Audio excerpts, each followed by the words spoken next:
Hello dear students, my self Vishal Kumar. और आज हम लोग जेनेटिक्स पढ़ेंगे। तो जेनेटिक्स थोड़ा बहुत आप लोगों ने पढ़ा ही होगा आई थिंक। और इस महामारी के दौरान आई होप आप सभी लोग अच्छे तरीके से अपने आप को बचाव करते हुए अपने घरों में होंगे। ओके, तो आज मैं आप लोग को जेनेटिक्स का वीडियो अपलोड करूँगा और ये इसके बारे में हम लोग डिटेल स्टडी करेंगे। अभी थोड़ा बेसिक्स पढ़ेंगे, उसके बाद फिर आगे जो लेक्चर होगा उसमें डिटेलमेंट बात करेंगे। ठीक है, तो शुरू करते हैं, देखते हैं।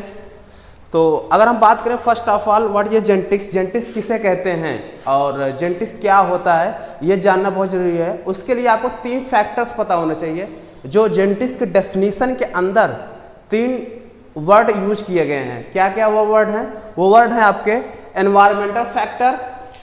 फर्स्ट क्या है? Environmental factor. दूसरा क्या है? वेरिएशन। तीसरा क्या है? हेरिडिटी।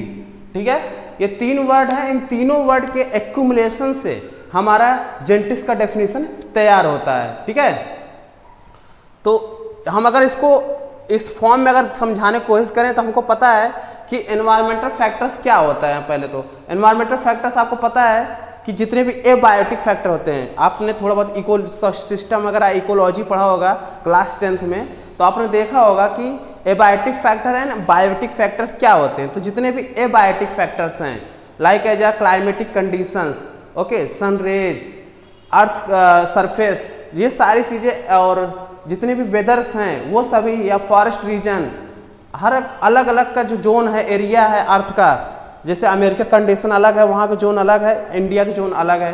ठीक है, अफ्रीका का जोन अलग है, वहाँ के एनवायरमेंट्स अलग हैं। ठीक है, तो वो सभी हमारा क्या होता है? एनवायरमेंटल फैक्टर्स होते हैं। उसी एनवायरमेंट फैक्टर की वजह से अगर किसी भी स्पीसीज में, कोई एक स्पीसीज है, उस स्पीसीज में अगर कुछ चेंजेज आती हैं, क्या आती हैं? चेंजेज आती हैं। वो चेंजेस पहले तो उस स्पीसीज में ही देखने को मिलती है, लेकिन वही चेंजेस धीमे धीमे एक्यूमुलेशन होने लगता है और उसी एक्यूमुलेशन चेंजेस को बोलते हैं हम लोग एक्वायर्ड कैरेक्टर। क्या बोलते हैं? एक्वायर्ड कैरेक्टर बोलते हैं। ठीक है, और वो फिर ट्रांसफर होता है one generation to another generation, उसी को हम लोग एक्वायर्ड कैरेक्टर बोलते हैं। लेकिन एक हेरिडिटी एंड इनहेरिटेंस क्या होते हैं? हेरिडिटी एंड इनहेरिटेंस ये होते हैं कि कोई भी कैरेक्टर जो पेरेंट में है सेम एज टू सेम, कोई भी कैरेक्टर जो पेरेंट से same as to same next generation में जाए, आने वाले जो जनरेशन है उस जनरेशन में ट्रांसफर हो जाए सेम विदाउट एनी चेंज, उसको हम लोग बोलेंगे हेरिटेबल या इनहेरिटेबल कैरेक्टर्स। इस फेनोमेन को बोलते हैं हेरिडिटी। क्या बोलेंगे? हेरिडिटी बोलेंगे। ओके, बट जो वेरिएशन होता है, वेरिएशन हमारा बेसिकली एक्वायर्ड कैरेक्टर की वजह से आता है। किसकी वजह से आता है? Acquired character. मैंने बोला एक्वायर्ड कैरेक्टर किसकी वजह से आ रहा है? एनवायरमेंटल फैक्टर वजह से आ रहा है। एनवायरमेंटल फैक्टर से वो एक्वायर्ड कैरेक्टर बनेगा और उसकी वजह से क्या होगा? उसकी आने वाली जनरेशन में कुछ चेंजेज आएंगे, कुछ कैरेक्टर में चेंजेज आएगा, उसी को हम लोग बोलते हैं वेरिएशन बोलेंगे। क्या बोलेंगे? वेरिएशन। क्योंकि एक्वायर्ड कैरेक्टर क्या करता है? आपकी जीन स्ट्रक्चर को चेंज कर देता है, उसकी प्रॉपर्टी को चेंज कर देता है। वो आगे हम लोग बात करेंगे जीन क्या है, उसकी फंक्शन कैसे कम करता है। ठीक है, वो हम बाद में देखेंगे। आई थिंक आप लोग का डेफिनेशन थोड़ा बहुत तो समझ में आ गया होगा। तो डेफिनेशन है the mechanism of heredity. Definition ये है the mechanism of heredity and causes of variation in living beings. The mechanism of heredity and causes variation of in living beings is called genetics. Simple एक word में, मतलब इन तीनों का accumulation pie chart में अगर देखा जाए तो ये हमारा क्या होता है?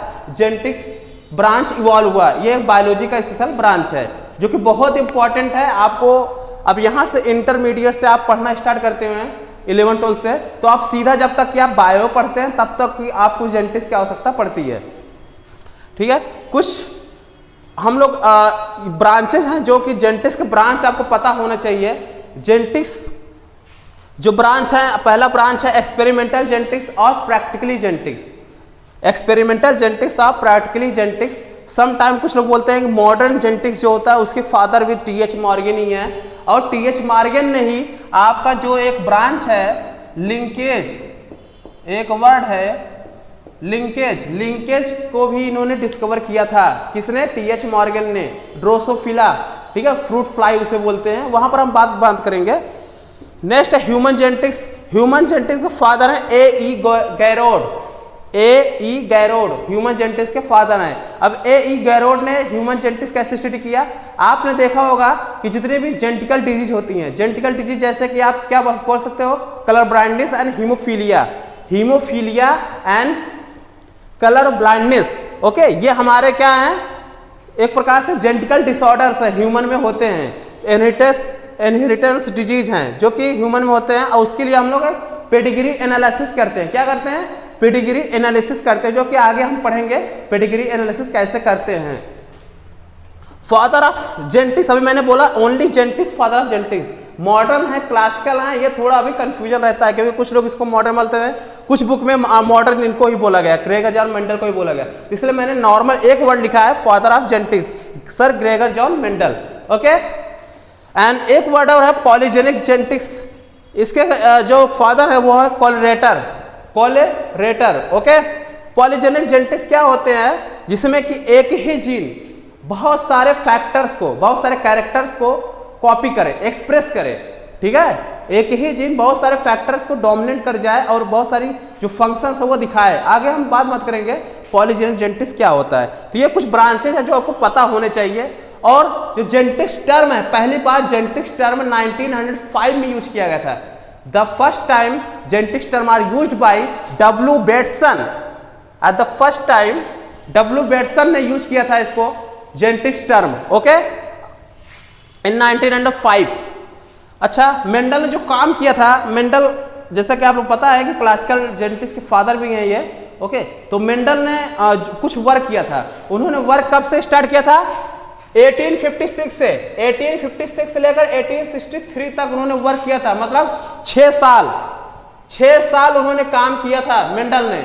अब 6 साल काम किया, जब वो काम कर रहे थे, ठीक है, तो उस समय उनके वर्क पे ध्यान नहीं दिया गया क्योंकि उस समय लामार्किज्म एंड डार्विनिज्म बहुत ज्यादा थ्योरी, जो इवोल्यूशन की थ्योरी दिया गया था वो बहुत ज्यादा ट्रेंड में था, तो उनकी थ्योरी कोई ध्यान नहीं दिया कि मेंडल ने क्या काम किया है। मेंडल जो है ऑस्ट्रिया, एक कंट्री है Austria, not Australia. Okay, Austria में एक सिटी है ब्रूनो, वहां पर एक चर्च में वो पादरी का काम करते थे और उसी चर्च के गार्डन में उन्होंने गार्डन पी, एक प्लांट होता है गार्डन पी। ओके,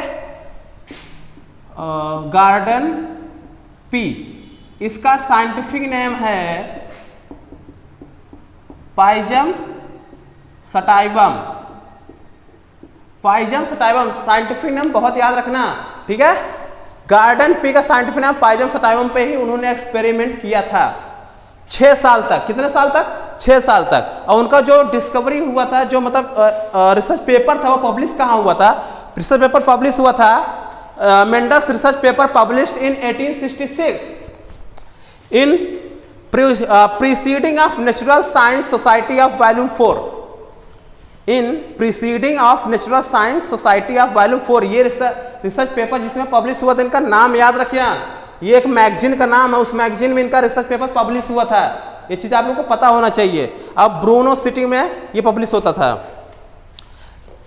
इनके वर्क को ध्यान नहीं दिया गया उस समय, लेकिन जब ये डेड कर गए, ठीक है, आफ्टर 37 ईयर या 36 ईयर के बाद इन 1900 में इनकी लॉ को रीडिस्कवर किया गया। क्या किया गया?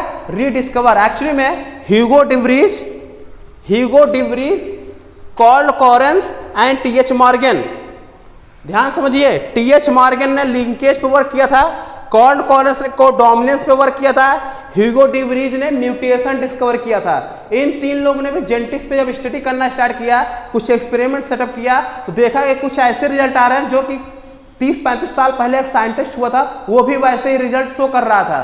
तीनों ने रीडिस्कवर किया मेंडल्स के लॉ को, इसीलिए rediscovered in 1900 Mendel's law by T.H. Morgan, Carl Correns and Hugo Bridge। ये इतने आपको पता होने चाहिए।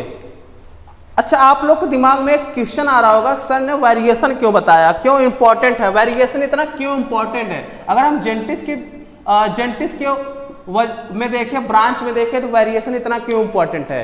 वेरिएशन इसलिए इंपॉर्टेंट है, किसी भी स्पीसीज की जो अस्तित्व है, अपने आप को बनाए रखने क्षमता है इस अर्थ सरफेस पे, ओके, उनकी जनरेशन जो चलती रहे, वो वेरिएशन की वजह से ही होगा।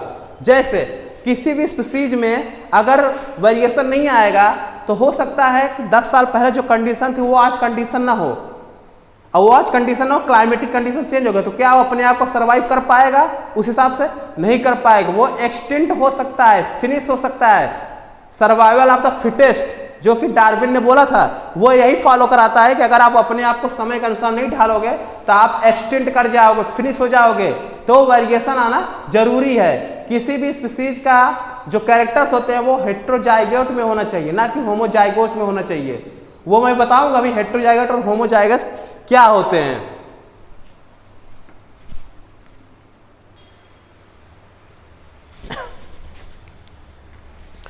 ओके, सो आगे हम लोग टॉपिक के बारे में बात करते हैं। कुछ टर्म्स हैं जो कि जेनेटिक्स से रिलेटेड हैं, बहुत इंपॉर्टेंट है, वो आपको पता होना चाहिए, क्योंकि बिना टर्मिनोलॉजी को आपको आगे जो इसकी स्टेप्स हैं वो आपको जो एक्सपेरिमेंट्स हैं वो आपको नहीं समझ में आने वाले। जितने मेंडल्स के लॉ हैं वहाँ पर कुछ टर्म्स यूज होंगे तो आपको नहीं समझ में आएगा सर ये क्या बता रहे हैं। तो आपको पहले आपको टर्म्स पता होना चाहिए।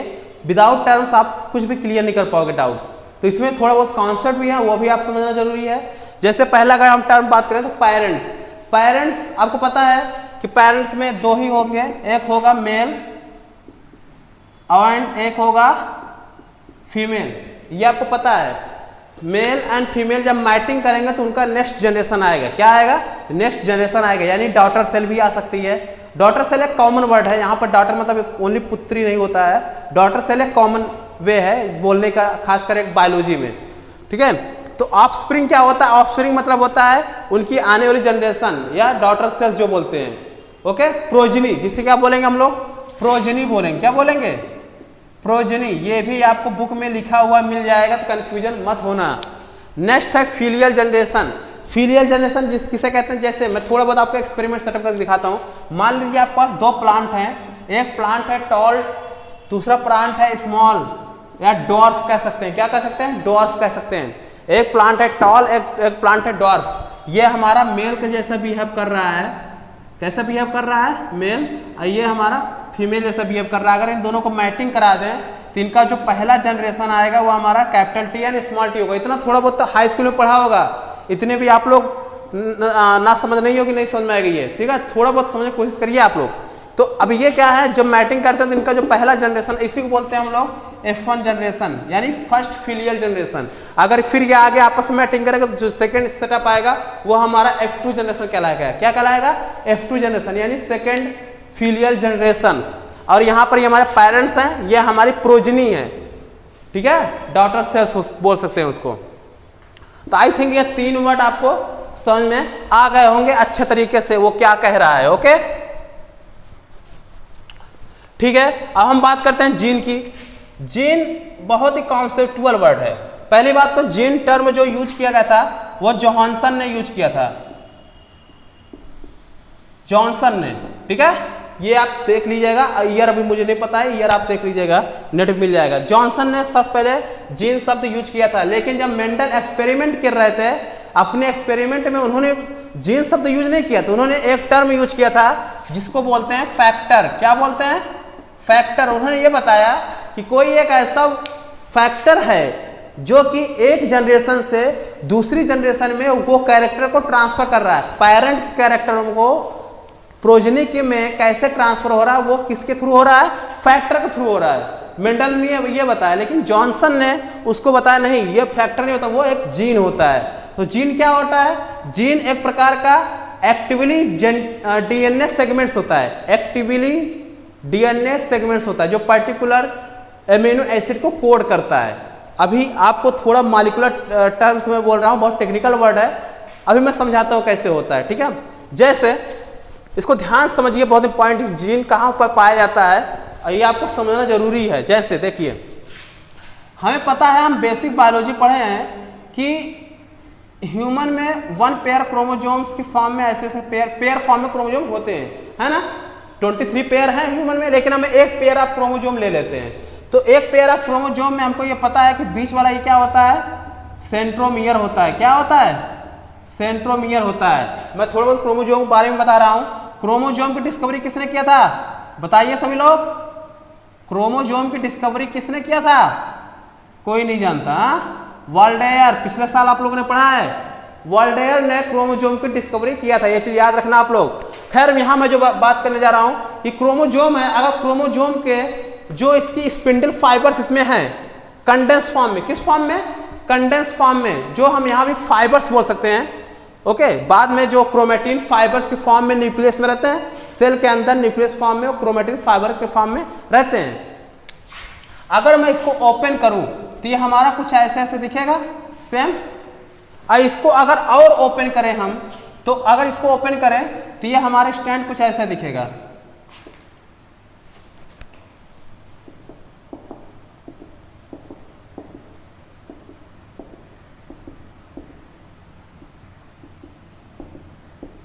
ये हमारा क्या है, डीएनए स्ट्रैंड्स हैं। तो डीएनए स्ट्रैंड्स पूरा लॉन्ग टर्म होता है, और डीएनए स्ट्रैंड को थोड़ा कंडेंस करते हैं तो क्रोमेटिन फाइबर बनता है, फिर और कंडेंस करते हैं तो क्रोमोसोम बनता है। ये आपको असेंबल्स पढ़ा होगा, थोड़ा बहुत आपने क्लास 11th में पढ़ा होगा, ठीक है, इतना तो आपको पता होगा। तो मैं यहाँ पर बात करने जा रहा हूँ कि डीएनए स्ट्रैंड्स है। डीएनए स्ट्रैंड में हमको पता है कि नाइट्रोजनस बेसेस होती है। क्या होती है नाइट्रोजन बेसेस, जैसे कि ए के साथ हमारा क्या जुड़ा रहता है, थायमीन जुड़ा रहता है, मतलब एड्रेनलिन के साथ थायमीन, एंड गोनोसिन के साथ हमारा जुड़ा रहता है साइटोसिन, जो कि पिरिमिडीन एंड प्यूरिन का एक कॉम्बिनेशन होता है। वो आगे आपको डिटेल में फिर मैं पढ़ाऊंगा 11th में, हालांकि मैं पढ़ा चुका हूं, फिर भी मैं 12th में अभी फिर इसको पढ़ाऊंगा आगे। मैं जो बात करने जा रहा हूं, जीन कहां से आया वर्ड, मैंने बोला कि कुछ पर्टिकुलर कोडेड डीएनए सेगमेंट जो होते हैं, जो पर्टिकुलर एंजाइम्स या जीन को या कह सकते हैं कि प्रोटीन को कोड करते हैं, ओके, कुछ एक्टिव फैक्टर्स को, तो उसे हम लोग जीन बोलते हैं। जैसे कि मान लीजिए particular set of DNA segments, particular set of DNA segments, यहां से यहां तक एक जीन रहेगा, यहां से यहां तक एक जीन रहेगा, ऐसे पर्टिकुलर एक जीन में बटे रहते हैं। तो इसको हम लोग बोलेंगे, जहां पर जीन होता है उस लोकेशन को बोलते हैं जीन लोकाई। याद रखना, जीन लोकाई बोलते हैं, जहां पर पर्टिकुलर जीन पाया जाता है डीएनए सेगमेंट्स में, याद रखना, उसे हम जीन लोकाई बोलते हैं। और जीन जो होता है, अब इतना समझ में आ गया जीन क्या होता है। जीन पर्टिकुलर एक सेट में पाया जाता है किसी डीएनए सेगमेंट्स पर, जो कि एक पर्टिकुलर कोडेड सीक्वेंस होता है, आगे जाके किसी भी पर्टिकुलर एंजाइम, हार्मोन या प्रोटीन को कॉपी करता है। यह आपको इतना पता होना चाहिए, ठीक है। अब इसी में ही आता है जीन्स से ही रिलेटेड है एलील्स, वो अभी मैं बात करूंगा। जीन्स पता चल गया आपको, ठीक है। एलील्स क्या होते हैं, इसको भी ध्यान समझ लेते हैं। मैंने बात किया कि जीन है, मान लीजिए कोई एक सेट पर जीन है, ये जीन है, क्या है, जीन ए, जीन ए है, कोई एक पर्टिकुलर क्रोमेटिन सेट पर एक जीन ए है, जो कि कॉपी करता है किसको, प्लांट हाइट को। किसको कॉपी करता है, प्लांट हाइट को। जीन सिर्फ प्लांट हाइट को रिस्पॉन्सिबल करता है। मान लीजिए मैंने ये एजम्पशन किया है, कोई एक जीन है जो कि प्लांट की हाइट को हमारा रिस्पॉन्सिबल कर रहा है, किसी प्लांट की हाइट देगा, ये देखेगा। तो अब वो प्लांट की हाइट दो पॉसिबिलिटी है, उसकी पॉसिबिलिटी दो है कि या तो ये क्या करे, टॉल बनाए, या तो ये डॉर्फ बने, है ना। कोई भी प्लांट या तो टॉल होगा या तो डॉर्फ होगा, दो ही पॉसिबिलिटी है। तो टॉल होगा तो उसे हम कैपिटल से डिनोट करेंगे, कैपिटल टी। अगर वो डॉर्फ होगा तो स्मॉल टी से डिनोट करेंगे। इतना आपको पता है, ठीक है। तो एलील का जो डेफिनेशन आया, the alternative form of gene, the alternative form of gene is called alleles. The alternative form of gene is called alleles. One word में है, ये आपका वन लाइनर स्टेटमेंट है, आपको ये याद होना चाहिए। मैं डेफिनेशन छोटे छोटे जो डेफिनेशन है एग्जाम में दे सकता हूं, तो आप लोग इसको अच्छे से याद रखिएगा, ठीक है।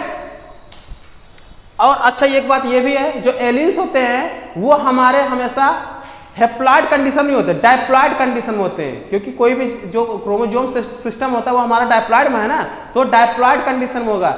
हेप्लॉइड मतलब सिंगल, डायप्लॉइड मतलब डबल फॉर्म में, यानी पेयर फॉर्म में। तो ये हमारा कैपिटल टी हो जाएगा, हमारा स्मॉल टी हो जाएगा।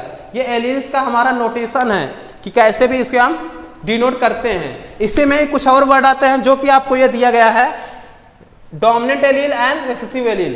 तो जो कैरेक्टर अपने आप को सुपीरियर रखे, जब पेरेंट्स से कोई कैरेक्टर पॉजिटिव कैरेक्टर उसकी जनरेशन में दिखने लगता है अच्छा तरीका।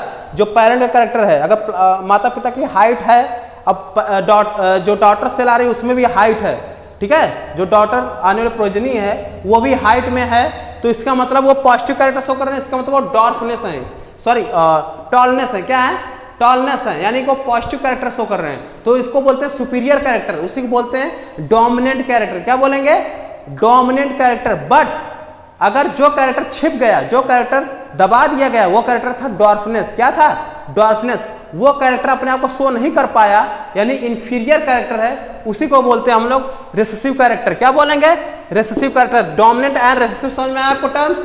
एलिलोमॉर्फ कुछ नहीं है, एलील्स एंड एलिलोमॉर्फ में डिफरेंस ये है कि एलील जो होता है नॉर्मल एक एलील दो एलील, तो इनकी जो ग्रुप ऑफ एक ग्रुप होता है, जैसे कि अल्फाबेटिकल आर्डर में होता है, पूरे को हम लोग क्या बोलते हैं, सिस्टम को अल्फाबेटिकल सिस्टम बोलते हैं ना, बाकी ए बी सी डी अलग अलग होते हैं, वैसे ये भी है, एक एक एलील है, बाकी उनका बंच जो होता है एलील का उसे एलिलोमॉर्फ बोलते हैं, उनका रिप्रेजेंटेशन जो होता है। मोनोहाइब्रिड, डाइहाइब्रिड, ट्राइहाइब्रिड क्रॉस क्या होते हैं, ठीक है, ये भी आप देख लेते हैं हम लोग। मोनोहाइब्रिड, डाइहाइब्रिड, ट्राइहाइब्रिड क्रॉस, जैसा कि मैंने अभी बताया कि प्लांट की हाइट लेंगे तो मोनोहाइब्रिड क्रॉस होगा। मतलब कि ये कैरेक्टर ले लिया मैंने, इन दोनों क्रॉस कराया, तो ये हमारा बना सिंगल कैरेक्टर ही लिया ना, कैरेक्टर तो एक ही था, वो था प्लांट की हाइट, एक ही कैरेक्टर लिया गया, तो वो हमारा मोनोहाइब्रिड क्रॉस हुआ। लेकिन अगर मैं मान लीजिए यहाँ पर जो फ्लावर का कलर है वो रेड है और उसकी सीड कलर येलो है, फ्लावर कलर रेड है और सीड कलर येलो है, तो उसके अपोजिट कैरेक्टर क्या लेंगे, स्मॉल आर है ना, स्मॉल आर स्मॉल वाई, तो ये रेड है तो ये व्हाइट हो जाएगा, इसका अपोजिट ये येलो है तो ये क्या हो जाएगा, ग्रीन हो जाएगा। सीड कलर कैसा होगा, ग्रीन होगा। तो मतलब ये सुपीरियर कैरेक्टर, ये इंफीरियर कैरेक्टर। तो अब हम इसे बोलेंगे डाइहाइब्रिड क्रॉस, क्योंकि एक ही क्रॉस में हम दो कैरेक्टर लेकर चल रहे हैं। क्या कैरेक्टर लेकर चल रहे हैं, दो कैरेक्टर। अगर मान लीजिए इसी तरह से एक और पेयर ले ले तो हमारा वो ट्राइहाइब्रिड क्रॉस होगा। समझ में आया। नेक्स्ट है जीनोटाइप एंड फिनोटाइप। तो कोई भी प्लांट्स जो होते हैं, जो कैरेक्टर उनमें शो होता है, जो कैरेक्टर्स उनमें शो होता है, उसे हम लोग क्या बोलते हैं, जैसे कि फिनोटाइप्स। फिनोटाइप्स क्या होता है, प्लांट की हाइट देख के बताता नहीं है कि ये टॉल है कि डॉर्फ है, प्लांट की हाइट देख के बाहर से बता दिया कि दिस प्लांट्स आर टॉलनेस और डॉर्फनेस। तो वो जिसकी वजह से फिजिकल अपीयरेंस, बाहरी आवरण की वजह से आपने देख के बताया कि प्लांट टॉल में है कि डॉर्फ में है, वो फिनोटाइप होता है। क्या होता है, फिनोटाइप। लेकिन उसका नोटेशन, उसका रिप्रेजेंटेशन अलग तरीके से होता है in the form genetics. Gene level पे अगर उसकी स्टडी करोगे तो जिस वे में हम उसको रिप्रेजेंट करते हैं एलील के फॉर्म में, उसे हम लोग बोलेंगे जीनोटाइप। क्या बोलेंगे, जीनोटाइप। इतना आप लोग याद रखिएगा, ठीक है। होमोजाइगस एंड हेटेरोजाइगस, ये भी ध्यान समझिए। जैसे ये है और एक ये है, ये दोनों हमारे होमोजाइगस हैं। क्या हैं, होमोजाइगस। और ये हमारा क्या है, हेटेरोजाइगस। मतलब कि होमोजाइगस सेम एलील सेम जैसा रहेंगे, और यहाँ पर हेटेरो मतलब एक कैपिटल टी एक स्मॉल टी है, लेकिन दोनों पेयर में हैं, और ये से बोलेंगे हेटेरोजाइगस एलील। ओके, इतना समझ। और एक चीज और याद रखना, इसी में पॉइंट में ऐड कर दे रहा हूं कि जब भी आप प्लांट की स्टडी या एनिमल की स्टडी करेंगे, बाहर कहीं भी एनिमल या प्लांट को आप उठा कर सोचो हम लैब में एक्सपेरिमेंट सेटअप कराएं, तो उसके पहले आपको प्योर लाइन बनाना पड़ता है, यानी कि उसको प्योर में कन्वर्ट करना पड़ेगा। प्योर ब्लड, प्योर ब्रीड उसे बोल सकते हैं। क्योंकि कोई भी जो स्पीसीज है नॉर्मली एनवायरनमेंट, वाइल्ड एनवायरनमेंट में प्योर फॉर्म में नहीं होता, वो इम्प्योर फॉर्म में होता है, यानी कि वो हमारा हेटेरोजाइगस में होता है। उसे हमें प्योर लाइन बनाने के लिए उसमें आपस में सेल्फ पॉलिनेशन कराना पड़ेगा। दो प्लांट लेंगे, उनमें सेल्फ पॉलिनेशन कराएंगे 7 to 8 जनरेशन, 7 to 8 जनरेशन, 7 से 8 जनरेशन तक सेम सेल्फिंग कराएंगे, तो प्योर लाइन हमें मिल जाएगा, प्योर ब्रीड लाइन। तब हम उसको एज अ एक्सपेरिमेंटल सेटअप में यूज कर सकते हैं। ये चीज आप ध्यान दीजिएगा, ठीक है। आई थिंक आप लोग के जितने भी टर्म्स थे ये क्लियर हो गए हैं। और एक और चीज है कि कोई भी जीन जो होता है, जैसे आपके दिमाग में आ रहा होगा ना सर कि जो जीन होता है वो एक्सप्रेस कैसे होता है, जीन एक्सप्रेशन कैसे होता है। मान लीजिए कोई एक डीएनए है, ये हालांकि मैं बहुत बार बता चुका हूं सबको, कोई एक डीएनए है वो एमआरएनए बनाता है, एमआरएनए से वो क्या बनाता है, हमारा प्रोटीन बनाता है। मैंने अभी बताया था कि जीन किसके अंदर है, डीएनए के अंदर है। किसके अंदर है, डीएनए के अंदर है। मैंने मान लीजिए कि आपका कोई एक जीन है, वो जीन क्या है कि हेयर कलर को रिस्पॉन्सिबल कर रहा है। किसको रिस्पॉन्सिबल कर रहा है, हेयर कलर को रिस्पॉन्सिबल कर रहा है। वो हेयर कलर हमारा अभी हेयर कलर को रिस्पॉन्सिबल एक जीन है। अब हेयर कलर में भी कई टाइप होंगे ना, वो तो ऑरेंज होगा कि ब्लैक होगा कि व्हाइट होगा, कैसा होगा वो डिपेंड करेगा आगे जाके। तो वो हेयर कलर के लिए जीन है, वो डीएनए के अंदर है, वो उसके थ्रू क्या करेगा, पर्टिकुलर कोड करके एमआरएनए बनाएगा। इस इवेंट को बोलते हैं ट्रांसक्रिप्शन। क्या बोलते हैं, ट्रांसक्रिप्शन। याद रखना, मतलब डीएनए से एमआरएनए बनने को फिनोमेनन को ही बोलते हैं ट्रांसक्रिप्शन, और एमआरएनए से प्रोटीन बनने को फिनोमेनन को बोलते हैं हम लोग ट्रांसलेशन। ठीक है, और डीएनए से डीएनए बनने को ही बोलते हैं हम लोग रेप्लिकेशन। इतने टर्म समझ आ गया आपको। डीएनए से डीएनए बनने को रेप्लिकेशन, डीएनए से एमआरएनए बनने को ट्रांसक्रिप्शन, और एमआरएनए से प्रोटीन बनने को ट्रांसलेशन। ये मॉलिक्यूलर बायोलॉजी का एक कॉन्सेप्ट है, आप लोग याद रखिएगा। आगे मैं पढ़ाऊंगा इसी चैप्टर के एडवांस जो जेनेटिक्स है उसमें दिया गया है। ये एक नया चीज और आप समझ लीजिए कि जो एमआरएनए से कभी कभी आपका डीएनए बनते हैं उसको बोलते हैं रिवर्स ट्रांसक्रिप्शन, और उसके लिए चाहिए रिवर्स ट्रांसक्रिप्टेज एंजाइम। क्या चाहिए, रिवर्स ट्रांसक्रिप्टेज एंजाइम चाहिए, जो कि हमारा रिवर्स ट्रांसक्रिप्शन कहलाता है। और बेसिकली वो रेट्रोवायरस में पाया जाता है। किसमें पाया जाता है, रेट्रोवायरस। जितने भी रेट्रोवायरस हैं, like HIV virus, HIV virus जो होता है वो रेट्रोवायरस है, उसमें रिवर्स ट्रांसक्रिप्टेज एंजाइम पाया जाता है, जो कि एमआरएनए से डीएनए बनाता है। फिर डीएनए की आगे जाके पर्टिकुलर अपने अनुसार वो आरएनए बनाता है, फिर अपने अनुसार वो प्रोटीन बनाता है, जो कि प्रोटीन कोड बना के इन्फेक्टेड सेल को, नॉर्मली ह्यूमन बीइंग सेल को इन्फेक्ट कर देता है।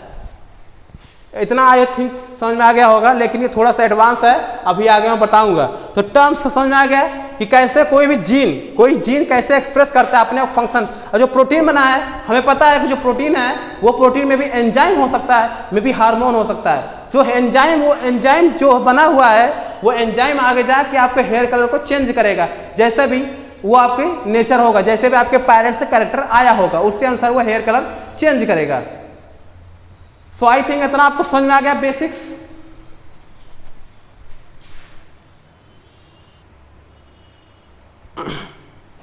ओके, सो अब हम लोग बात करते हैं मेंडल से कुछ वर्क के बारे में। जैसा कि हम लोग ने बेसिक्स क्लियर कर लिया है, जो टर्म्स थे वो समझ में आ गए हैं। तो एक क्वेश्चन आता है कि मेंडल ने पी प्लांट को ही क्यों सेलेक्ट किया, और मेंडल को सक्सेस क्यों मिली। ये बहुत इंपॉर्टेंट क्वेश्चन है, आपको कई बार पूछा जा चुका है। ठीक है, स्कूल में पूछा जाएगा। आगे जब आप एकेडमिक्स में जाओगे, बीएससी एमएससी या फिर कुछ करोगे, तो वहाँ बेसिक नॉर्मल टीचर पूछ लेता है कि मेंडल ने पी प्लांट को ही सिलेक्टेड क्यों किया, या उनकी सक्सेस का रीजन क्या है। पहली बात, जब मेंडल ने पी प्लांट सेलेक्ट किया तो वो अटेंडेंस सेलेक्ट किया, लेकिन वो सक्सेस हो गए। वो बाद में जब उन्होंने सक्सेस सेलेक्ट, बाद में उन्होंने रीजन दिया इसका कि जो जीन्स थे, जितनी भी उनकी जीन्स थी, जो 7 अल्टरनेटिव कैरेक्टर्स थे पी प्लांट में, 7 alternative character of the P plant, उनके जो जीन्स थे वो नॉन लिंक्ड थे। नॉन लिंक्ड मतलब साथ में नहीं थे। मतलब अगर वो एक साथ में भी हैं, जैसे मान लीजिए कैपिटल टी स्मॉल टी, ये ऐसे साथ में है, तो क्या इसकी प्रोबेबिलिटी नहीं बनती कि ये अपने आप को शो करे। वो हो सकता है ना, लेकिन कोई एक ही अपने आप को शो करेगा, और वो नॉन लिंक्ड होंगे। क्या होंगे, नॉन लिंक्ड होंगे। मतलब अपने आप में एक फ्री गैमेट जैसा बिहेव करेंगे। क्या करेंगे, फ्री गैमेट जैसा बिहेव करेंगे, अपनी आइडेंटिटी अलग अलग शो करेंगे जब उन्हें मौका मिलेगा आने वाले जनरेशन में। हो सकता है ये कैरेक्टर आगे जाकर तीसरी या चौथी जनरेशन में भी अपने आप को शो कर सकता था। ठीक है, तो उनके जो जीन्स थे वो सभी जीन्स हमारे क्या थे, नॉन लिंक्ड थे, इसलिए उसमें लिंकेज की डिस्कवरी नहीं हो पाई थी। लिंकेज की डिस्कवरी बाद में टी.एच. मॉर्गन ने डिस्कवर किया था, फिर वो आगे जाके दूसरी थ्योरी बनी। ओके, तो उसे बोलते हैं मॉडर्न जेनेटिक्स या एडवांस जेनेटिक्स, वहां पर आगे स्टडी किया गया है। तो नॉन लिंक्ड होने की वजह से वो मेंडल्स पी प्लांट लिया था, और वो क्या हुआ, वो सक्सेस नहीं मिली अपने एक्सपेरिमेंट्स में। ये चीज़ आप याद रखिएगा। तो मेंडल ने जो पी प्लांट दिया था उनको पी प्लांट में 7 कंट्रास्टिंग कैरेक्टर थे जो कि एक दूसरे का अल्टरनेटिव थे। वो कैरेक्टर्स आपको थोड़ा पता होना चाहिए। और जो उन्होंने मेंडल ने पी प्लांट दिया था, पी प्लांट की जो कैरेक्टर्स थे वो सिर्फ 4 क्रोमोजोम पे थे। कितने क्रोमोजोम पे थे? 4 क्रोमोजोम पे। Chromosome number 1, chromosome number 4, chromosome number 5, chromosome number 7। 4 chromosome पे सारे कैरेक्टर उनके थे। जैसा अगर हम बात करें सीड कलर की तो फर्स्ट क्रोमोजोम पे था, और सीड कलर है तो उसकी डोमिनेंट कैरेक्टर येलो होगा, रिसेसिव कैरेक्टर क्या होगा हमारा? ग्रीन होगा। सीड कलर समझ रहे ना? जैसे नॉर्मल जो मटर का दाना मार्केट में खुला बिकता है आजकल मौसम में, वो हमारा येलो होता है। लेकिन कुछ मटर के दाने जो फ्रीज किए हुए आप खरीदते हो वो तो फ्रीज किए हुए, लेकिन उसके मटर दाने क्या होते हैं? हमारे ग्रीन होते हैं। और उसकी वही सीड शेप, जो पीले वाले दाने होते हैं वो राउंड होते हैं, लेकिन जो हरे वाले दाने होते हैं वो रिंकल्ड होते हैं, चिपटे होते हैं, हालांकि थोड़ा सा। ओके, तो वो हमारे रिंकल्ड शेप के होते हैं। एक होता है फ्लावर कलर, जो सीड शेप होता है वो 7 क्रोमोजोम होता है। फ्लावर कलर हमारा फर्स्ट पोजीशन पे होता है, first position of the chromosome. वहां पर क्या होता है? पर्पल या डार्क कलर का होगा तो वो डोमिनेंट होगा, व्हाइट होगा तो वो रिसेसिव होगा। सेम वही पॉट शेप 4th क्रोमोजोम पे होगा, inflated and constricted shape. Pod colour जो छिलके कलर होता है वो अगर हमारा ग्रीन है तो 5th पोजीशन, उसका क्रोमोजोम 5th होता है हालांकि, लेकिन वो ग्रीन है तो वहाँ डोमिनेंट होगा, येलो होगा तो वो रिसेसिव हो जाएगा। फ्लावर पोजीशन हमारा क्या है? 4th, ठीक है, 4th क्रोमोजोम पे है। और वो एक्सियल एंड टर्मिनल थोड़ा कि आप प्लांट मार्फोलॉजी 11th में पढ़ा होगा, तो मैंने फ्लावर की पोजीशन बताया था। टर्मिनल मतलब और एक्सियल मतलब क्या होता है? जैसे कि कोई एक मान लीजिए स्टेम है, स्टेम के एकदम टिप पे जाके कोई फ्लावर लगे उसे बोलते हैं एक्सियल बोलते हैं। क्या बोलते हैं? एक्सियल, एक्सिस पोजीशन पे। लेकिन टर्मिनल मतलब कि साइड में निकल के कोई एक फ्लावर लगे साइड वाइज, उसको बोलते हैं टर्मिनल फ्लावर्स। ओके, ये चीज आप ध्यान दीजिएगा। एंड स्टेम हाइट का मैंने आपको बार बार मैं बता चुका हूँ, टाल एंड ड्वार्फ में होगा। तो ये उन्होंने मेंडल ने पी प्लांट को सिलेक्ट किया था। पी प्लांट को मैंने गार्डन पी बेसिकली बोला था। गार्डन पी साइंटिफिक नाम है पाइजम सटाइवम। ओके, ये चीज याद रखना। और मेंडल्स ने 3 लॉ दिए थे बेसिकली। कुछ लोग कहते हैं 3 लॉ, लेकिन आप अच्छी बुक पढ़ोगे, जब अच्छी बुक में जाओगे तो वहां आपको सिर्फ 2 लॉ मिलेंगे। ओके, लॉ ऑफ सेग्रीगेशन या प्योरिटी ऑफ गैमेट्स बोलते हैं, या फिर लॉ ऑफ इंडिपेंडेंट असॉर्टमेंट्स। ये 2 लॉ मिलेंगे आपको।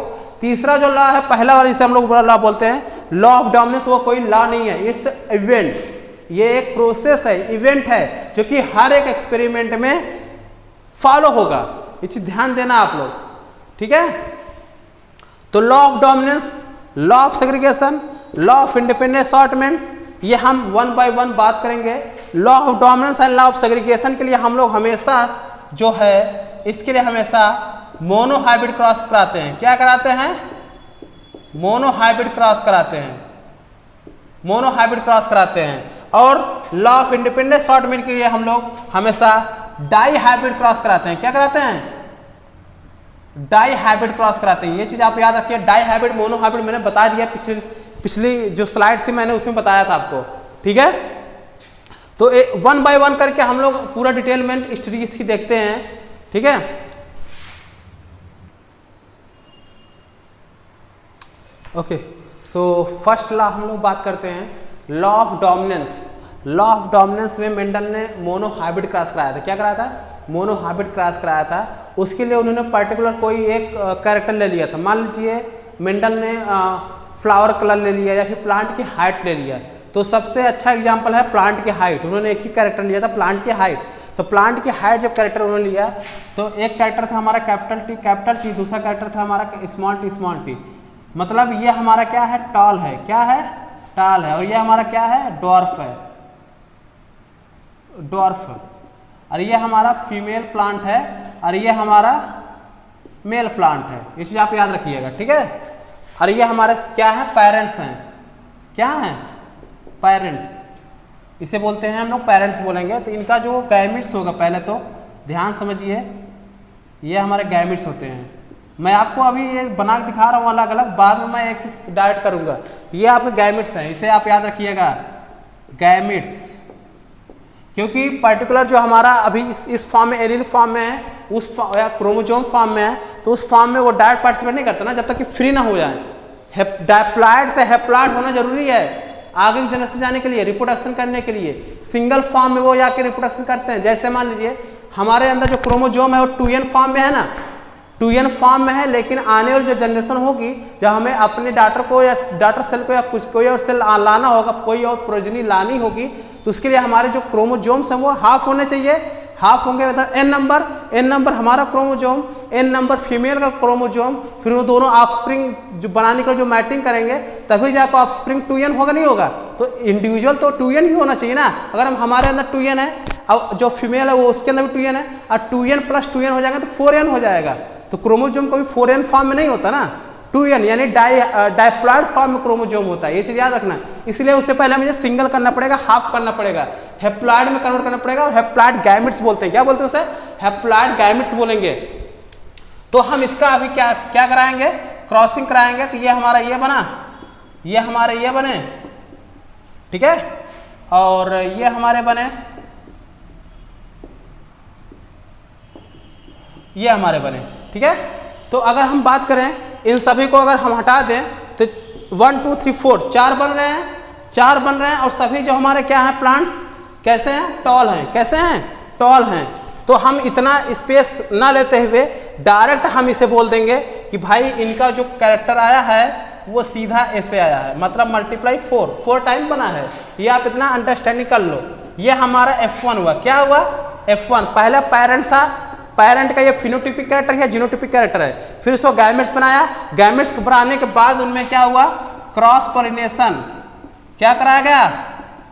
क्रॉस पॉलिनेशन या क्रॉस ब्रीडिंग कराया गया है। ओके, एंड क्रॉस पॉलिनेशन कराने के बाद उनमें क्या हुआ? पहला जनरेशन आया। पहला जनरेशन में जो प्लांट्स आए वो 4 टाइप के प्लांट्स मिले, यानी 4 टाइप के मिले और चारों जो है सेम थे। चारों जो प्लांट्स थे वो सेम कैरेक्टर शो करते थे, यानी उसका फिनोटाइप क्या था? हमारा टॉल था। क्या था? फिनोटाइप टॉल था। ये हमारा जीनोटाइप है, ये हमारा फिनोटाइप है। तो 100% क्या है? 100% टॉल है पूरी तरीके से, ठीक है। तो अब लॉ ऑफ डोमिनेंस यही कहता है कि कोई भी कैरेक्टर जो पेरेंट में सुपीरियर हो, कोई भी कैरेक्टर जो पेरेंट में सुपीरियर हो, वो जाके F1 जनरेशन में अपनी सुपीरियरिटी बरकरार रखे, स्टेबल रखे। जैसा पेरेंट में सुपीरियर था, पेरेंट में सुपीरियर कौन है? मेल के अंदर ये जो कैरेक्टर है टॉलनेस, वो सुपीरियर है, और ये डॉर्फनेस क्या है? इन्फीरियर कैरेक्टर है ना। तो और जो सुपीरियर कैरेक्टर वही जाके F1 जनरेशन अपने आप को शो कर पा रहा है, इसीलिए उसको लॉ ऑफ डोमिनेंस बोलेंगे। डोमिनेंस यहाँ पर कर गया, ठीक है। और जो कैरेक्टर दबा दिया गया वो इन्फीरियर कैरेक्टर था, वो रिसेसिवनेस है, वो अपने आप को शो नहीं कर पाया। इसका मतलब ये नहीं कि वो नहीं शो कर पाया तो उसका अस्तित्व खत्म हो गया।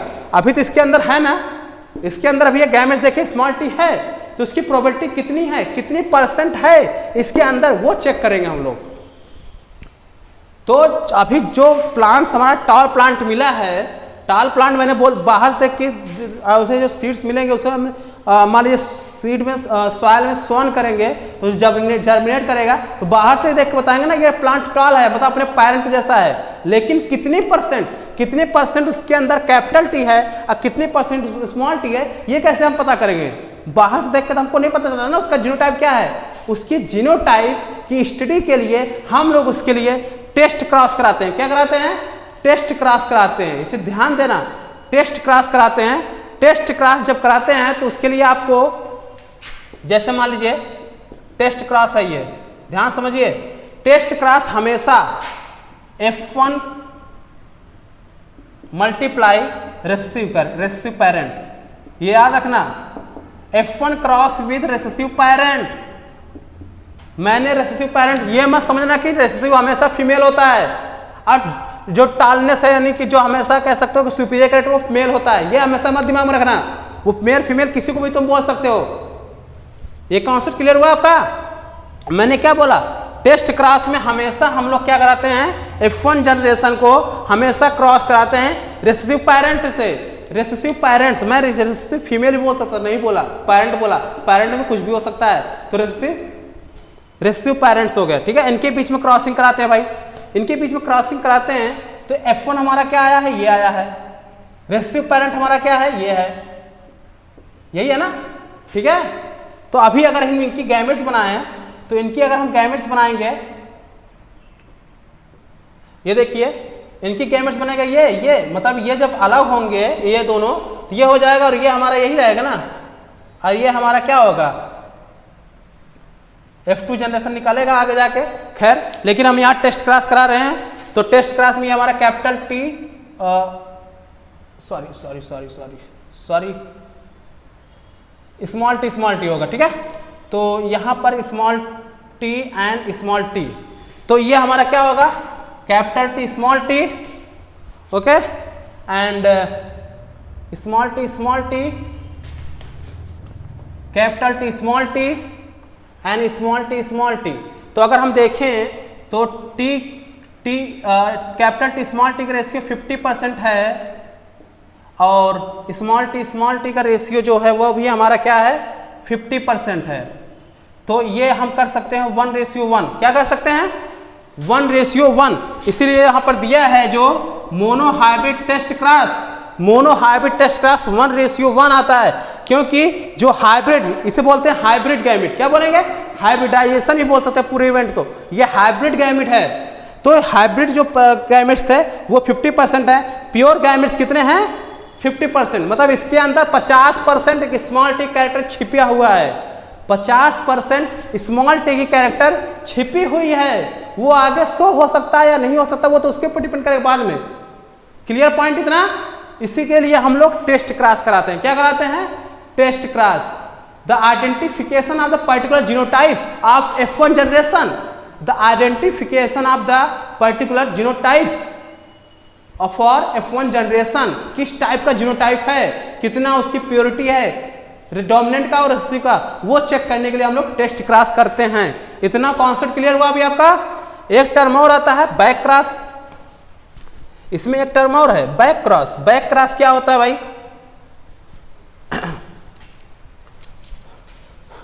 बैक क्रॉस जो होता है एनिमल और प्लांट्स में अलग अलग कंडीशन पे शो किया जाता है। जैसे अगर वो बैक क्रॉस अगर एनिमल में है, कहाँ है एनिमल में, तब हम लोग उसे बोलेंगे टॉप क्रॉस। क्या बोलेंगे उसे हम लोग टॉप क्रॉस बोलते हैं अगर वो एनिमल में है। तो अब वहां पर हमारा जो होता है मैक्सिमम जो फीमेल होगा वो नॉर्मल होगी और फीमेल जो होगा वो हमारा सुपीरियर होगा, सुपीरियर मेल होगा और फीमेल नॉर्मल होगी, उसके बीच में हम बैक क्रॉस कराते हैं बेसिकली। और यहाँ पर हमारा अगर इस लैंग्वेज में बात करें प्लांट केस में तो बैक क्रॉस हमारा दोनों किसी से भी करा सकते हैं, बैक क्रॉस हम किसी से भी पर्टिकुलर करा सकते हैं, ठीक है। तो अभी हम क्या करते हैं, यहाँ पर हमारा जो F1 जनरेशन आया है वो हमारा आया है कैपिटल T स्मॉल t आया है जो कि 100% टॉल है, 100% फिजिकली टॉल है। जीनोटिपिकली उसमें 100% नहीं है, जीनोटिपिकली 50% क्या है 50% स्मॉल t आया है जो कि मैंने अभी दिखा दिया टेस्ट क्रॉस से। तो उसको लिए हम क्या करेंगे, अब इसकी F2 जनरेशन निकालेंगे। इसके लिए पहले मुझे इसके गैमेट्स निकालने पड़ेंगे। गैमेट्स कैसे निकलेंगे, इसके गैमेट्स एक होगा ये, इसको सेपरेट करोगे तो इसकी सेल्फिंग करा देंगे। क्या कराएंगे सेल्फिंग कराएंगे। इसके लिए हम क्या करते हैं same capital T multiply capital T small t, मतलब ये भी प्लांट सेम है ना, capital T small t multiply capital T small t, दोनों को सेम प्लांट्स के लिए हम लोग बोलते हैं उसे सेल्फिंग बोलते हैं। क्या बोलते हैं सेल्फ पॉलिनेशन या फिर सेल्फिंग, ये सेल्फी लेने वाला मोबाइल से नहीं, सेल्फिंग मतलब कि सेल्फ पॉलिनेशन यहाँ पर बायोलॉजी में टर्म यूज किया गया है। तो एक ही प्लांट के जो कैरेक्टर थे जो उनकी सीड एक ही टाइप के, उनमें आपस में हम पॉलिनेशन करा दिए तो उसे बोलते हैं सेल्फ पॉलिनेशन बोलते हैं। उसके लिए हम गैमेट्स बनाएंगे तो गैमेट्स दो प्रकार बनेंगे और उसके लिए हम यहाँ पर एक चार्ट बनाते हैं, ठीक है। और ये पन्नेट स्क्वायर चार्ट इसे बोलते हैं। क्या बोलते हैं पन्नेट स्क्वायर चार्ट बोलते हैं, जो कि आपको मिल जाएगा गूगल में या बुक में भी आपको दिया होगा। तो पहले यहां पर हम ये रखते हैं, फिर दूसरा इस प्लांट का रख दिया यहां पर ना, फिर इस प्लांट का भी तो रखेंगे, इस प्लांट का भी गैमेट रखेंगे सेम। हो सकता है एक प्लांट हमारा क्या हो मेल हो, एक प्लांट हमारा फीमेल हो। तो चलो भाई एक प्लांट हमारा क्या है मेल है, दूसरा प्लांट हमारा फीमेल है, ये वाला लाइन मेल है, ये वाला लाइन फीमेल है, और जो आएगा उसे हम लोग बोलते हैं F2 जनरेशन। ये एरोप यहाँ, ये पन्नेट स्क्वायर यानी चक्कर, एक चक्कर बोर्ड होता है पन्नेट स्क्वायर, तो पन्नेट स्क्वायर में ये लिखने का तरीका होता है, समझ लीजिए आप लोग। उसके बाद F2 जनरेशन निकालने के लिए हम यहाँ क्या करेंगे, कैपिटल टी आएगा, कैपिटल टी, और ये देखिए कैपिटल टी इधर है, स्मॉल टी इधर है, तो कैपिटल टी स्मॉल टी, और ये capital small T and capital T, तो capital T small T and small T. ध्यान से देखिए आपको क्या दिख रहा है, कितने टाइप गैमेट्स मिल रहे हैं फ्यूचर में F2 जनरेशन में। ये देखिए capital T ratio capital T ratio small T. तो अगर हम ध्यान से देखें कैपिटल टी कितने हैं, एक हैं, कैपिटल टी और स्मॉल टी कितने हैं, 2 बार आए हैं, और स्मॉल टी कितनी बार आया है, 1 बार आया है। कितनी बार आया, 1 बार। तो अब हमें ये हमारा क्या हुआ, जीनोटाइप हुआ। क्या हुआ बेटा, इसे बोलते हैं हम लोग इसकी genotypic ratio. So question direct पूछेगा what is the genotypic ratio in monohybrid cross, what is the genotypic ratio in monohybrid cross in F2 generation. तो जीनोटिपिक रेशियो 1:2:1। तो ये हमारा क्या है, ध्यान समझो अभी इसको। अब अगर हम बात करें, ये हमारा टॉल है, ये कैपिटल टी टॉल था क्योंकि पैरेंट में टॉल था, कैपिटल टी स्मॉल टी ये भी टॉल है, और ये भी हमारा क्या है, स्मॉल टी हमारा डॉर्फ है। क्या है, डॉर्फ है। तो अगर आप ध्यान से देखो बेटा, यहां पर टॉल और टॉल कितने हो गए, 1 टॉल और 2 टॉल, टोटल मिला कितने हो गए, 3 टॉल हो गए। कितने हो गए, 3 टॉल हो गए, और एक बच्चा सिंगल डॉर्फ। तो ये हमारा फिनोटिपिक रेशियो हुआ, जो कि फिजिकल अपीयरेंस या बाहर से आप देख के बता रहे हो, फिनोटिपिक रेशियो। यहां पर देखो टेबल मैंने लिखा है, मोनोहाइब्रिड क्रॉस का फिनोटिपिक रेशियो 3:1 होता है। मैंने उसे लाके यहां पर दिखा दिया, कैसे आया आपका, क्लियर, इतना कॉन्सेप्ट क्लियर बने अभी, गुड। तो इसका जो आपका रेशियो आया 3:1 आया फिनोटिपिक रेशियो, और जीनोटिपिक रेशियो 1:2:1 आया है। ठीक है, ये चीज आप देखिएगा, बहुत इंपॉर्टेंट है। I think law of dominance समझ में आ गया होगा। रही बात नोट्स बनवाने की, तो मैं नोट्स नहीं बनवा रहा हूं, नोट्स आप अपनी बुक से, गूगल से, कहीं से भी आप बना सकते हैं। मैं यहां पर आपको कॉन्सेप्ट समझाने के लिए वीडियो बना रहा हूं। पहले आप कॉन्सेप्ट समझिए, बुक नोट्स अपने आप बना लेंगे आप लोग। क्लियर।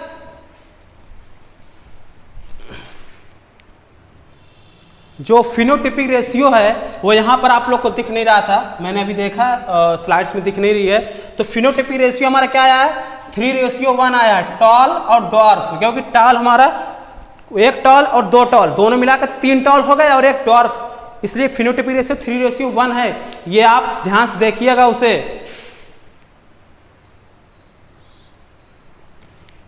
ओके, सो कुछ एडवांस पॉइंट्स आपको पता होना चाहिए लॉ ऑफ सेग्रीगेशन पढ़ने से पहले। जैसा कि हम लोग जानते हैं, गैमेट्स मैंने निकालना नहीं सिखाया अभी आपको, बस मैंने बता दिया कि गैमेट्स कैसे बनते हैं, ये मैंने बताया। लेकिन अगर आपको बहुत बड़ा दे दिया जाए, जैसे मान लीजिए कॉम्प्लेक्स दे दिया गया ऐसे, ठीक है, ये मान लीजिए कि आपको A B C capital C T capital T, ये आपको ऐसे दे दिए गए हैं। ये कितने हैं, 4 प्रकार के दिए हैं, और इसमें पूछे कितने गैमेट्स बन सकते हैं, नंबर ऑफ गैमेट्स कितने बनेंगे। तो एक फॉर्मूला है, number of gametes equal to 2 की power n, number of gametes equal to 2 की पावर n। वहां पर जो n है वो है number of heterozygous, number of heterozygous. तो यहाँ पर हमारा नंबर ऑफ हेट्रोजाइगस कितने हैं, देखिए मैंने बताया था कि अगर मान लीजिए कैपिटल है तो होमोजाइगस होगा, लेकिन अगर वो कैपिटल है और स्मॉल a है, मतलब कि एक कैपिटल में एक स्मॉल में, तो वो हेट्रोजाइगस होगा। उस तरीके से छांटो, इसमें कैपिटल ए स्मॉल है, capital B small B, capital C capital T small D. तो 1 2 3 1 2 3 3 दिखे, तो 2 की पावर 3 इज इक्वल टू 8। तो 8 प्रकार के गैमेट बनेंगे, 8 टाइप ऑफ गैमेट्स बनेंगे इसमें, 8 टाइप इधर 8 टाइप फीमेल में। तब 8 गैमेट्स ले जाके हम उसका फर्टिलाइजेशन कराएंगे, तो 64 गैमेट्स मिलेंगे F1 जनरेशन में। 8 8 जा 64 है ना, तो हमारे 64 गैमेट्स मिलेंगे उस तरीके से फाइनल में, फाइनल क्लास में, F1 क्लास में। लेकिन ओनली नंबर ऑफ गैमेट्स कितने मिलेंगे, 8। तो I hope number of gametes निकालना सीख गए आप लोग। ये AIPMT में इस तरीके से क्वेश्चन कई बार आ चुका है, ये आप लोग देख लीजिएगा। मैं थोड़ा बहुत बस कॉन्सेप्ट बताया हूँ बस इसका, ठीक है। तो अभी मैं थोड़ा दूसरा लॉ डिस्कस करने। पहला मैंने बोला था वो कोई लॉ नहीं है, वो एक इवेंट है जो मैंने पहला सेटअप एक्सपेरिमेंट करके दिखाया, अभी पूरा चार्ट बना के दिखाया था।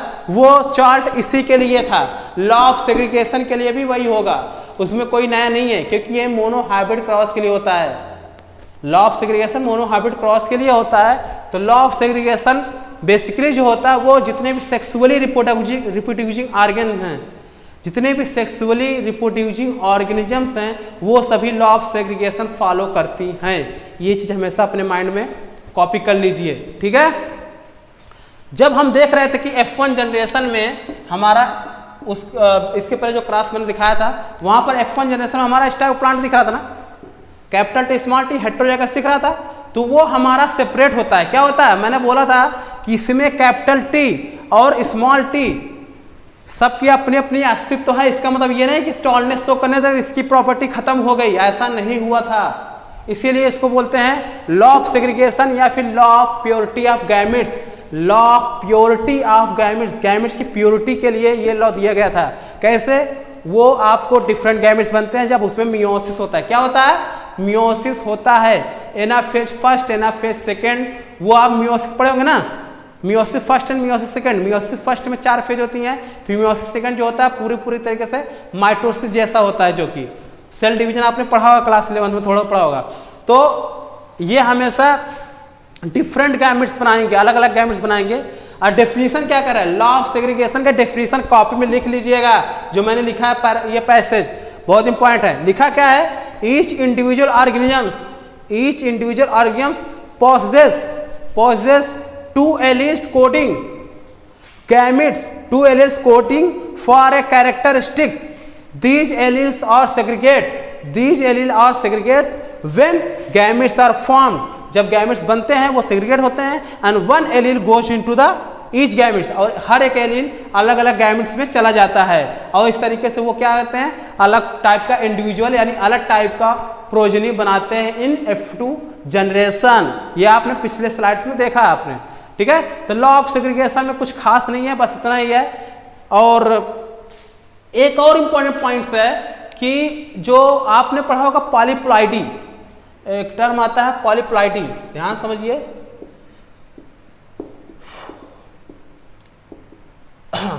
पॉलीप्लॉइडी बाद में बताऊंगा मैं अभी, ठीक है। बस ये समझिए कि अगर ये गैमेट्स जो नॉन लिंक्ड है, सेपरेट हो रहा है ना, इसी को बोलते हैं नॉन लिंक्ड। मैंने अभी टर्म दिया था कि मेंटल सक्सेस क्यों में, क्योंकि जब सेल डिवीजन हो रहा था तो उनके कैरेक्टर्स जो था गैमेट्स वो सेपरेट हो जा रहे, इजीली सेपरेट हो जा रहे थे, लिंक्ड कंडीशन में नहीं थे। ये चीज याद रखना आप लोग। यानी क्रॉसिंग ओवर होने के, हाँ जब मियोसिस होगा तो अगर ये जाते, अगर नॉर्मली होता तो ये हमेशा ऐसे होते, 2 कॉपी बना देते, 2 सेल बनाते, एक से 2 सेल सेम मतलब सेम ऐसे बनते ना, तो इसे बोलते हैं लिंक्ड जीन। वो लिंक्ड होते, सेम कॉपी हो जाए, लेकिन यहाँ पर सेपरेट हो जा रहे हैं ना, 2 सेल यहाँ बना लेकिन सेम है, लेकिन यहाँ पर देखो अलग अलग हो जा रहे हैं, हाफ हो जा रहा है, लिंक्ड नहीं है, ओके, नॉन लिंक्ड है। अगर ये फेल हो जाए, ये कॉन्सेप्ट ना होके, अगर ये कॉन्सेप्ट ना होके ये कॉन्सेप्ट हो, तो उसे बोलते हैं chromosomal non disjunction. Chromosomal non disjunction, ये जब क्रॉसिंग ओवर होता है तो फेलिंग हो जाता है, वहां फेलियर हो जाता है, नॉन डिसजंक्शन, जिसकी वजह से क्रोमोजोम नंबर जो होता है बढ़ जाता है, मल्टीप्लिकेशन में बढ़ जाता है। जैसे मान लीजिए 2n के बजाय वो क्या हो जाएगा इस बार, अब ये मान लीजिए ये पूरा जा रहा है, पूरा सेटअप, ये 2n प्लस 2n, दूसरा सेल आएगा तो इक्वल टू 4n बनेगा। तो 4n टाइप का क्रोमोजोम दिखेगा एक लिविंग ऑर्गेनिज्म में। जैसा कि आप तरबूज में देखते हो, तरबूज के जो कलर आजकल डिफरेंट कलर दिख रहे हैं ना, पहले आपको बेसिकली रेड ही होता था, आजकल येलो भी आने लगे हैं, थोड़ा व्हाइटिश भी आने लगे हैं, कई से उसके अंदर कलर अलग अलग चेंज होने लगे हैं तरबूज के अंदर। तो वो हमारा पॉलीप्लॉइडी की वजह से हुआ है। किसकी वजह से हुआ है, पॉलीप्लॉइडी। एक्चुअली में ये टेक्निक्स है जो कि प्लांट ब्रीडिंग में साइंटिस्ट लोग यूज करते हैं, नई ब्रीड बनाने के लिए, नई प्रकार की जो जातियां हैं, स्पीसीज आती हैं प्लांट्स की, कल्टीवेशन प्रोडक्टिविटी बढ़ाने के लिए वो टेक्निक्स यूज करते हैं ये लोग, ठीक है। एक केमिकल होता है क्रोमोजोमल नॉन डिसजंक्शन कराने के लिए, वो होता है कॉल्चिसिन। कॉल्चिसिन, अगर वो केमिकल आपने डाल दिया कॉल्चिसिन तो उसका क्रोमोसोम का नॉन डिसजंक्शन हो जाएगा और इस तरीके का सेटअप मिलेगा और इस तरीके सेटअप से नई टाइप की वैरायटी प्लांट की मिलेगी। जैसे अगर मान लीजिए सरसों का एक स्पीसीज है और सरसों के जैसा मूली का एक स्पीसीज होता है और दोनों कैटेगरी मिला के एक अलग टाइप का प्लांट बनाता है, ठीक है। ये भी एक्सपेरिमेंट किया गया, आगे आप मैं डिटेल में पढ़ाऊंगा पॉलीप्लाटी क्या होता है, बहुत इंपॉर्टेंट टर्म है। तो एक्चुअली में सेग्रीगेशन, लॉ ऑफ सेग्रीगेशन का फेलियर की वजह से पॉलीप्लाटी आता है, बस ये मैं ये बताना चाह रहा था। ओके,